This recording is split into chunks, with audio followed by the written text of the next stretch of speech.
말라기 시대 이스라엘 백성들은 하나님을 향한 불평이 많았습니다.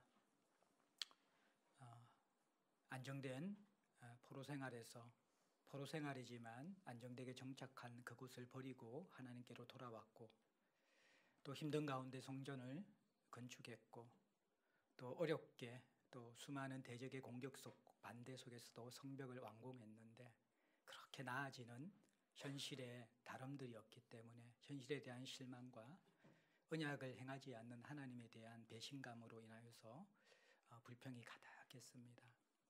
하나님은 이제 이들에게 말을 걸어오시면서 그들의 영적인 아픈 것과 상한 것과 병든 것을 치료하기 원하시는데, 첫 번째로 건드리시는 것이 너희들이 내 사랑을 잊어버렸다, 내 사랑에서 떠나갔다 라고 그렇게 말씀을 걸고 다가오십니다. 야곱과 에서의 예를 들면서 아무것도 잘난 것 없지만 무조건적으로 야곱을 선택했고, 에서는 에돔 족속은 영원히 버림받았지만 너희들도 그에 못지않는 악함과 잘못이 있지만 나는 너희들을 포기하지 않고 지금 다시 회복시켜 이곳에 두지 않았느냐, 그렇게 사랑을 깨우쳐주고, 이 사랑을 회복하고 하나님과의 영적 관계를 회복하기 위한 하나님의 첫 번째 조치는 지도자를 흔들어서 깨우는 것입니다. 그들을 꾸짖어서 하나님 앞에 바로 세우는 것입니다. 당시의 지도자들인 제사장은 두 가지 양대 책무가 있었지요. 하나님을 향하여 이스라엘 백성들의 죄를 대신해서 제사를 드리는 것, 그리고 또 하나는 하나님의 말씀을 깊이 깨달아서 그 하나님의 뜻과 마음을 백성들에게 전달하는 것입니다. 그런데 이 제사장들은 이 두 가지 귀한 책무를 다 저버리고 그 책무 가운데서 하나님을 멸시하고 있었습니다. 지난 시간 우리가 1장 6절부터 14절에 다룬 것은 제사를 멸시하는 제사장들, 더러운 떡을 하나님의 식탁에 올리고 병든 것들, 저는 것들, 자신들에게도 쓸모없는 그러한 짐승들을 희생제물로 드리는 그들을 꾸짖으면서 너희들이 총독의 식탁에 이것을 놓을 수가 있더냐, 아들은 아버지를 공경하고 종들은 주인을 공경하는데 너희들이 나를 공경함이 어디 있느냐, 나는 너희들에게 멸시를 받고 있다, 그렇게 이야기하면서 이 예배 가운데 드러나는 제사장들의 하나님을 경외하는 마음이 무너진 것을 꾸짖었습니다. 큰 하나님을 알지 못하는 그들을 꾸짖으신 것이죠. 오늘은 2장 1절부터 9절은 제사장의 양대 책무 가운데 또 하나가 하나님의 말씀을 제대로 깨달아서 백성들에게 전달하는 것이잖아요. 그런데 이 말씀 사역에 대해서도 제사장들이 하나님을 멸시하고 있는 거예요. 그래서 이 부분을 하나님이 다루고 있습니다. 그래서 이 지도자들에 대한 경책이, 하나는 제사, 오늘날 같으면 예배이고, 하나는 말씀에 대한 부분들, 말씀 사역에 대한 부분들을 하나님께서는 강하게 견책하고 계십니다. 오늘 이 2장은요, 어떻게 보면 하나님께서 이 지도자들인 제사장들에게 법정에서 판결문을 내리는 것과 똑같습니다. 1절에 너희 제사장들아 이제 너희에게 이같이 명령하노라. 이 명령이라는 것은 재판 선고에 사용되는 단어입니다.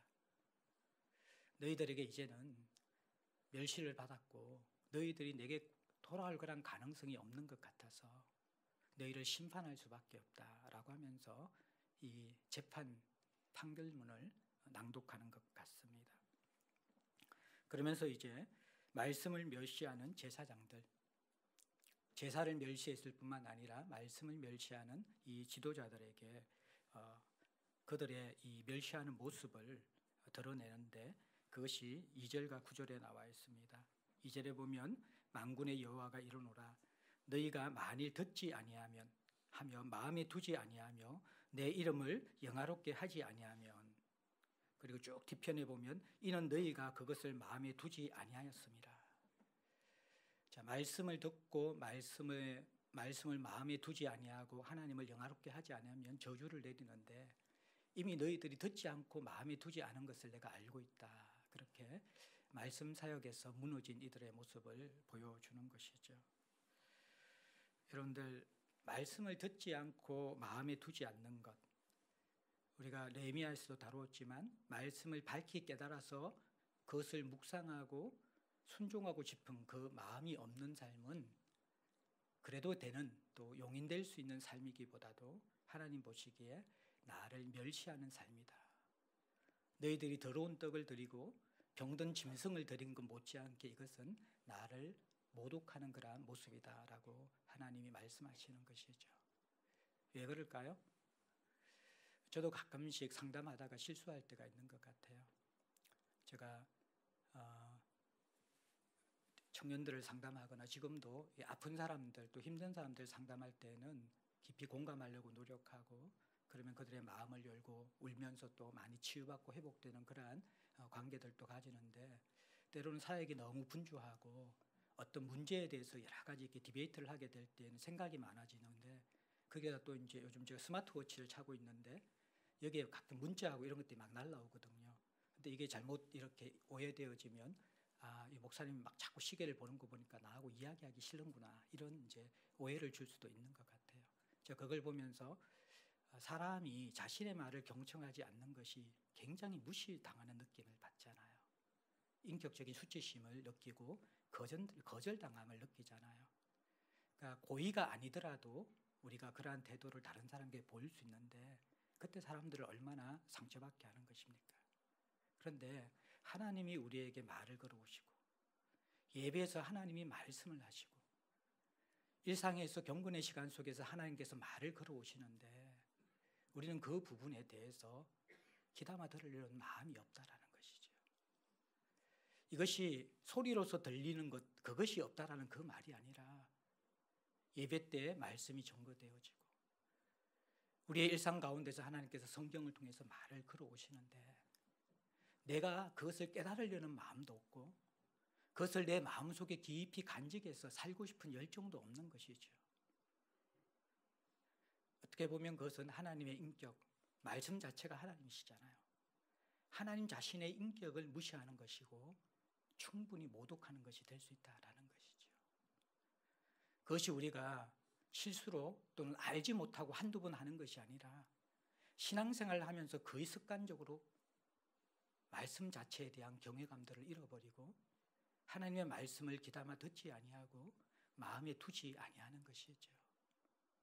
오히려 말씀 때문에 내 인생이 변화되어지고 깨어지고 수술당하고 영혼이 주님 앞에 건드려지는 것이 아니라 오히려 그 말씀을 사용해서 다른 사람을 건드리고 자기 자신은 그것에 대해서 반응하지 않는 그런 굳어진 마음을 가지고 있는 것, 이것이 제사장들의 모습이었고 당시 지도자들의 모습이었고 하나님이 멸시받는다라고 이야기하는 모습이라는 것입니다. 하나님이 삶에 중심이 없지요. 관심이 없지요. 하나님에 대해서 모든 것이 자신의 필요와 세상의 필요에 대해서 메어져 있기 때문에 더 이상 그 말씀의 귀중함을 우리가 두지 않습니다. 그래서 들리지 않는 것이고 그래서 그것을 마음에 두지 않는 것이고 그래서 살지 않는 것이다, 그렇게 이야기하는 것이죠. 그러면서 9절에 잠시 넘어가서 마지막 절 보면요, 8절 9절에 보면 7절부터 보겠습니다.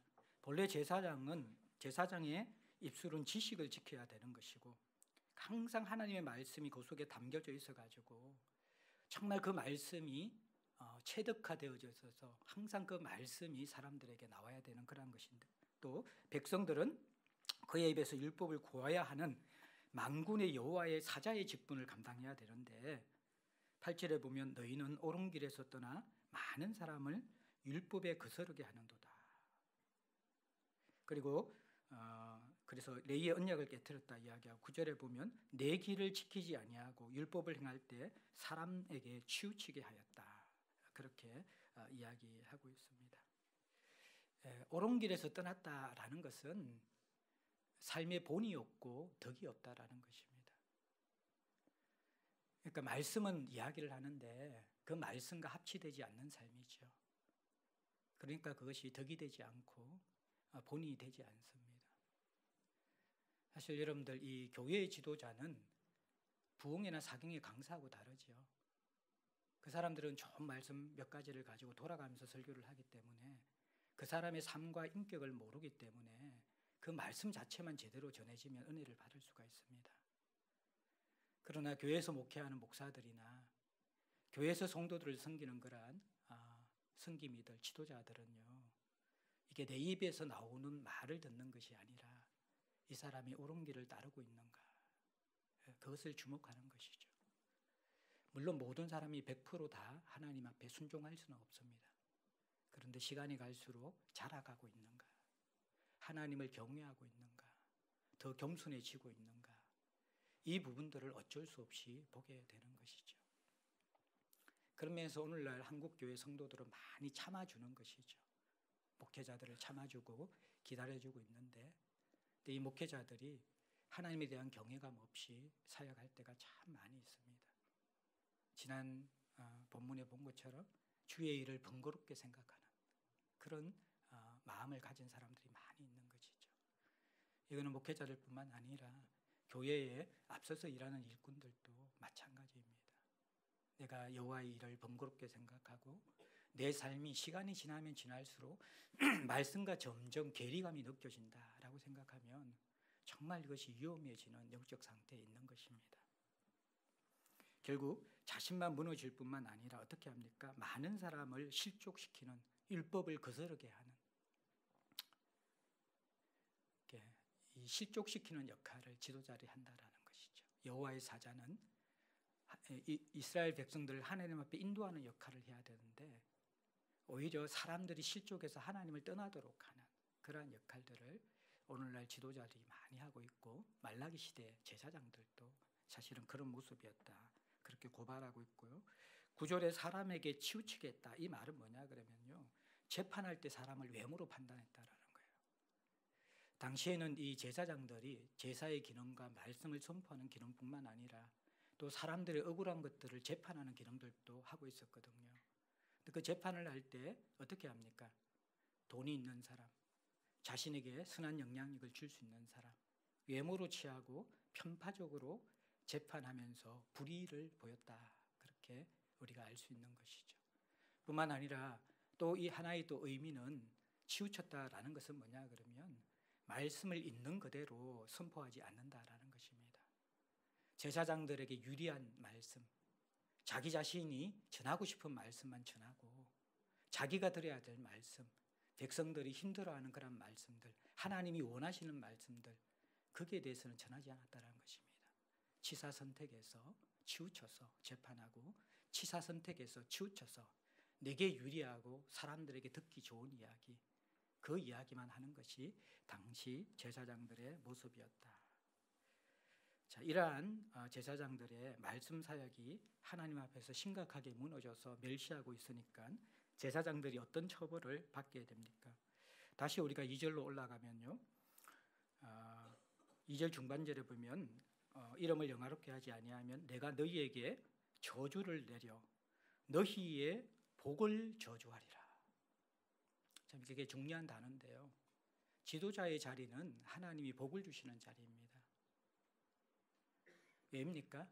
하나님이 먼저 만나주시는 자리이고 하나님이 먼저 말씀을 주시는 자리라는 것이죠. 근데 이 복이 되는 자리가 이들이 말씀을 멸시하게 되어지자 어떤 자리가 되었습니까? 가장 먼저 저주를 받는 자리가 된다라는 것입니다. 그 저주가 어떻게 임합니까? 3절에 보면 보라 내가 너희의 자손을 꾸짖을 것이요. 약간 한글 성경은 좀 해석하기가 힘들죠. 왜 아버지 제사장이 잘못했는데 자손들을 꾸짖습니까? 원어의 의미는 이게 두 가지 의미가 있습니다. 하나는 자손을 꾸짖는다라는 이 단어가요, 제사장들의 아내의 태를 닫아버린다라는 것입니다. 제사장들 가문에 후손을 주지 않는다라는 것이죠. 그래서 더 이상 그들이 제사장 가문이 제사장 직분을 감당하지 못하도록 멸절시켜버리는 것, 그게 너희 자손을 꾸짖는다라는 그 의미입니다. 또 하나는 뭔지 아십니까? 이 흉년, 흉작이 일어나게 해가지고 백성들이 헌물을 드리지 않도록 하는 것입니다. 그래서 이 백성들의 생존, 이 제사장들의 생존을 끊어버리는 것이죠. 그럼 그의 자손들이 그 사역을 감당할 수가 없는 것이죠. 이렇게 하나님이 자손을 꾸짖으시고 그 다음에 또 하나님이 이들의 하나님을 멸시하는 것에 대한 하나님의 심판은 뭐냐 그러면요. 너희 절기의 희생의 똥을 너희 얼굴에 바를 것이다. 너희가 그것과 함께 제하여 버림을 당하리라. 여러분들 짐승을 잡게 되어지면 짐승이 죽기 전에 배설물이 쏟아집니다. 그러면 그것은 따로 받아다가 성 밖으로 내다 버리는 것이 짐승의 오물이죠. 배설물들이죠. 근데 여호와께서 이 배설물, 짐승의 똥을 제사장의 얼굴에 발라서 이 오물이 성 밖에 버려지는 것처럼 너희들도 제하여 던져버릴 것이다. 그렇게 이야기합니다. 이게 똑같은 의미가 9절에 나옵니다. 이들이 말씀에 옳은 길에서 떠나고 치우치게 백성들을 치우치게 했을 때 9절 마지막에 나도 너희로 하여금 모든 백성 앞에서 멸시와 천대를 당하게 하느라 이 말이거든요. 너희가 나를 제사장들이 하나님을 멸시한 만큼 너희들도 백성들에게 멸시와 천대를 받을 것인데 그 모습이 짐승의 뱃속 희생 제사의 똥을 얼굴에 발라서 수치스럽게 하는 제사장의 얼굴은 하나님의 얼굴을 대면하는 것입니다. 그 하나님의 모습을 보여줘야 된 이 제사장의 얼굴이 똥칠이 되는 것이죠. 그리고 이 제사장의 오물처럼 밖에 버려지는 그것이 바로 가장 복된 자리에 있는 지도자들이 하나님이 주신 이 말씀 사역 이것을 제대로 감당하지 않을 때 그 인생이 경험하는 결과다. 그렇게 하나님이 강하게 경고하고 있습니다.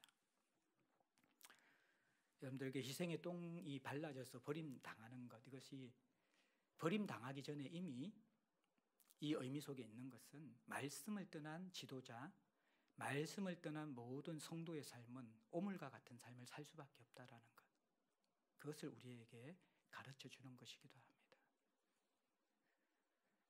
겉으로는 그럴듯하게 보이지만 하나님이 없는 우리의 마음은 우리의 이기심과 정욕과 세상의 모습밖에 없는 존재가 되어집니다.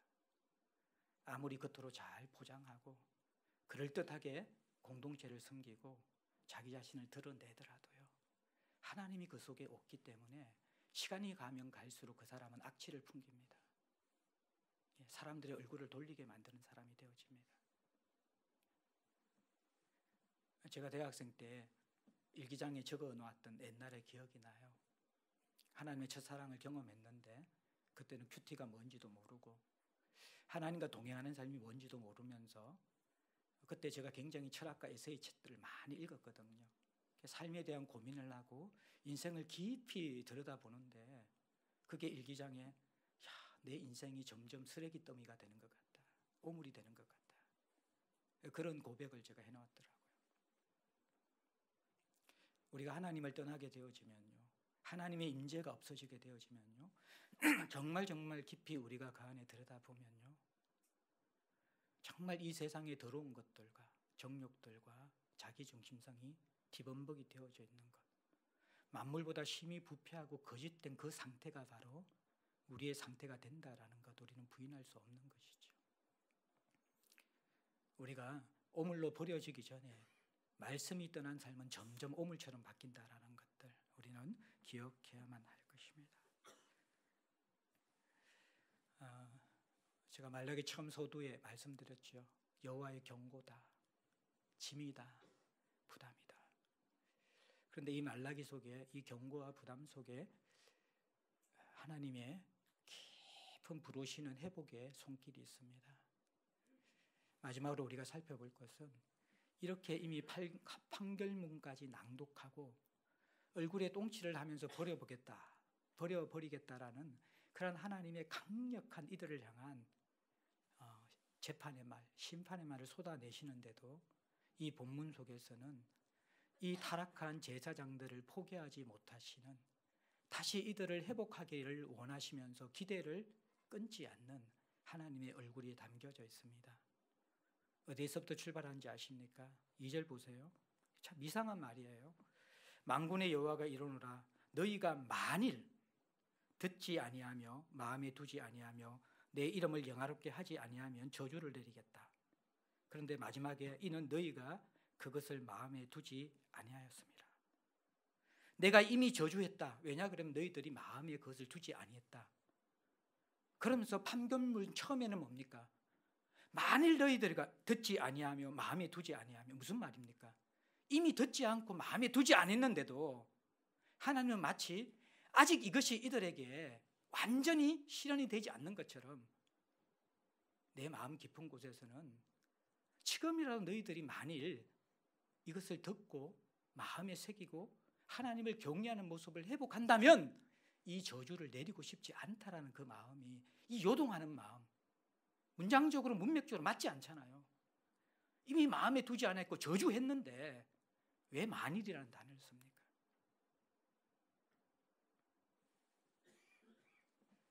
여러분들 이게 문제를 일으켜서 감옥에 gat히거나 또 학교에서 막 문제를 일으켜서 부모가 호출하게 되어지면 부모님들이 어떤 마음이 들어집니까? 부모님의 마음 속에서는 우리 아이는 정말 회복될 거고 우리 아이는 그렇지 않는 아이예요. 물론 사실은 이제 우리 부모들은, 육신의 부모들은 아이의 깊은 것을 모르기 때문에, 그럼에도 불구하고 부모의 마음속에 가지는 희망은 무엇입니까? 그 아이를 포기할 수 없는 것이죠. 그 아이를 포기할 수 없는 것이죠. 우리 아이는 반드시 회복될 거예요. 우리 아이가 원래 이런 아이가 아니에요. 우리 아이가 원래 이런 아이가 아니에요. 이게 부모의 마음이잖아요. 하나님이 이 제사장을 보시면서 마음속에 가지고 있는 정서가 뭐냐 그러면 사실은 똥칠을 해서, 얼굴에 똥칠을 해서 버려주고 싶은 것, 그것이 진짜 이들의 행실이라는 거예요. 근데 또 깊은 곳에서는 이들이 원래 이런 사람들이 아니었는데, 이들이 원래 이런 사람들이 아니었는데 그 미련을 버리지 못하고 우리를 회복시키기 원하시는 하나님의 얼굴이 이 안에 담겨져 있다라는 거예요. 심판 속에서도 포기하지 못하는 하나님의 미련. 결국 이 신앙생활이라는 것은 포기하지 못하시는 하나님의 미련 때문에 우리가 살아남을 수 있는 것이죠. 그러면서 마지막 4절부터 여러분들 6절까지 너희들이 정말 제대로 감당해야 될 말씀 사역, 제사장의 사역을 레위와 맺은 언약, 그리고 레위의 사역에 실제로 해야 될 사역의 모습을 이야기하면서 나는 너희들이 이렇게 회복되기를 기대한다라고 가르쳐주고 있는 것이죠. 만군의 4절에 만군의 여호와가 이르노라 내가 이 명령을 너희에게 내린 것은 레위와 세운 나의 언약이 항상 있게 하려 함인 줄 알리라. 사실 레위와 세운 언약은 공식적으로 성경에 언급되지 않습니다. 그런데 이 레위 지파는요, 이스라엘의 12지파 가운데 한 지파잖아요. 무슨 말이냐 그러면 이스라엘의 모든 12지파를 대신하는 장자 지파라는 것입니다. 대표성을 가지고 있는 것이죠. 이스라엘의 레위 지파가 하나님 앞에 바로 서면 12지파가 다 바로 선 것으로 여겨지는 거예요. 레위 지파가 하나님 앞에 무너지면 12지파가 다 무너지는 대표성을 가지고 있는 거예요. 마치 우리의 11조의 이게 원리하고 비슷한 것이 12지파 가운데 레위 지파를 대표성을 가지고 세운 거라는 거예요. 그만큼 이들이 하나님 앞에서 책임감을 가지고 하나님 앞에 바로 살라라는 부르심이 레위 지파의 대표성의 부르심이라는 거예요. 너희들에게 어떤 언약을 세웠냐 그러면 여러분들 5절에 보면 생명과 평강의 언약이다 그렇게 이야기합니다. 너희들이 제사 사역과 말씀 사역을 제대로 감당하면 이스라엘 백성들의 죄가 제하여지고 하나님의 뜻이 그들의 삶 가운데 실현되어질 때 일어나는 열매가 뭐냐 그러면 진정한 생명과 평강이라는 거예요. 하나님과 인간과의 모든 관계가 회복되어지는 넘치는 평강. 너희들은 바로 이 생명과 평강을 대표적으로 너희들이 먼저 하나님 앞에 바로 서서 경험하고 사람들에게 흘려보내는 그러한 부르심을 받은 레위 언약의 이 자손들이라는 것입니다. 그래서 여러분들 5절 후반절에 보면 그래서 결국 이 생명과 평강의 언약을 누리면서 너희들과 이스라엘 백성들이 궁극적으로 하나님 앞에 보여야 할 모습은 하나님을 경외하는 것입니다. 지금 이스라엘의 문제가 공경, 경외의 문제잖아요. 그러니까 이 경외하는 것이 궁극적인 책임이라는 거예요. 그러려면 어떻게 경외할 수 있습니까? 6절에 보면 진리의 법이 있어야 됩니다. 다시 말씀 사역을 강조하는 것이죠.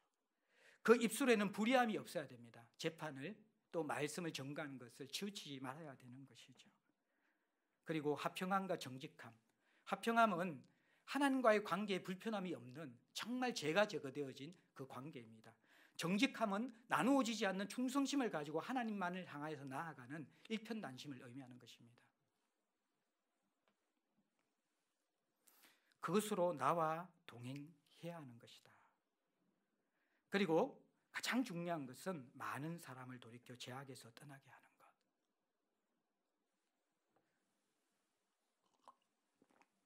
근데 이 4절부터 6절까지의 동사가 다 과거형입니다. 뭐냐 그러면 처음에 내가 레위 언약을 세웠고 첫 제사장들, 첫 레위인들은 충성스럽게 순결하게 신실하게 이 역할을 감당했다라는 것입니다. 근데 시간이 지나면서 너희들이 무너졌다라는 것이죠. 그래서 내가 아직까지 너희들 정말 당장이라도 얼굴에 똥칠을 하고 싶고 버리고 싶은데 내 마음에는 또 흔들리는 요동하는 마음이 있다라는 것입니다. 제발 너희들 돌아올 수 없겠냐? 레위 지파의 첫 모습을 너희들이 기억하고 있느냐? 그들은 나를 경외했다. 입술에 그 진리가 있었다. 불법을 행하지 않았고 불의하게 그렇게 재판을 행하지 않았고 말씀을 가려서 전가하지 않았다. 하나님을 경외하는 마음이 가득 차 있었고 화평함과 정직함이 그들에게 하나님 앞에서 끄끄름이 없는, 장애물이 없는, 나누어지지 않는 그 상태에서 하나님을 섬기는 그 기쁨 속에 푹 잠겨 있었던 자들이었다. 그들이 올바른 하나님 앞에서 제사사역과 말씀사역을 감당하니까 백성에게 죄에서 떠나는 역사, 회개하는 역사, 이것이 드러났다라는 것입니다. 무엇입니까? 그들은 그들이 사람의 귀에 좋은 말을 전한 것이 아니라 하나님이 아파하는 그들의 이 영적인 상태를 보면서 그들을 붙잡고 흔들어 깨웠다라는 것입니다. 그렇게 살지 말라라고 그렇게 경책했다라는 것입니다. 징계했다라는 것입니다. 마치 지금 오늘 이 본문에 하나님이 이 제사장의 어깨를 붙잡고 흔들면서 너희들 그렇게 살면 희생의 이 똥처럼 버려버릴 거야 라고 하면서 다시 돌아올 수 없냐고 이야기하는 것처럼 이 제사장들이 백성들을 흔들어 깨우면서 너희들 정말 그렇게 살 것이냐, 돌아오라라고 그렇게 이야기하면서 백성을 죄에서 떠나도록 이야기했다라는 것입니다. 오늘날 교회가 잃어버린 것이 바로 이 모습입니다. 하나님의 모습이고 지도자의 모습이어야 하는데 우리는 그만큼 사람들을 사랑하지 않기 때문에 그들 속으로 들어가지 못하고 있습니다. 흔들어 깨우지 못하고 있습니다. 경외하지 못하는 그들의 인생을 꾸짖지 못하고 있습니다. 죄에서 돌이키도록 건면하지 못하는 우리의 모습인 것이지요. 그래서 우리의 삶이 점점 오물로 바뀌어져 가고 있고 공동체 하나님의 영광이 떠나고 있는 것, 이것이 말라기 시대의 모습이고 오늘날 우리들의 모습일 수 있다라고 생각합니다. 사랑하는 성도 여러분들, 하나님은 우리가 공동체를 회복하는, 이 땅의 교회를 회복하는 왕같은 제사장으로 다시 세우시기를 원해서 이 말라기 말씀을 주고 있습니다. 예배를 바로 세우는 것, 말씀에 대한 우리의 태도를 바로 세우는 것, 이것이 될 때에 하나님의 사랑이 회복된다라고 이야기합니다. 우리는 공경함 없이, 하나님에 대한 두려움함 없이 마치 하나님을 우리의 인생의 액세서리처럼 내 필요만 채워줘야 될, 그때만 잠시 하나님을 만나고 폐기 처분하는 그 정도의 용도로 하나님을 멸시하고 있을 때가 많이 있습니다. 하나님의 자리는 그 자리가 아닙니다. 우리에게 위로보다 격려보다 따뜻한 그러한 토닥거림보다 더 중요한 것은 하나님을 경외하는 마음을 회복하는 것입니다. 예배의 자리에서, 말씀의 자리에서 우리는 아무 생각 없이 사는데 하나님은 멸시하고 있다라고 이야기합니다. 언제 우리가 주의 이름을 멸시했습니까? 이것이 이스라엘 백성들의 영적 상태였습니다. 하나님 우리를 잘 살펴보게 하여 주시고 하나님의 이 타는 듯한 마음, 멸시당하는 그 하나님 앞에서의 그 끓어오르는 그러한 상한 마음과 그럼에도 불구하고 우리를 포기하지 않고 미련을 가지시면서 돌아오라고 부르시는 그 부르심 가운데 귀를 기울이면서 다시 왕 같은 제사장의 삶으로 나아갈 수 있는 올 한 해가 될 수 있기를 주의 이름으로 간절히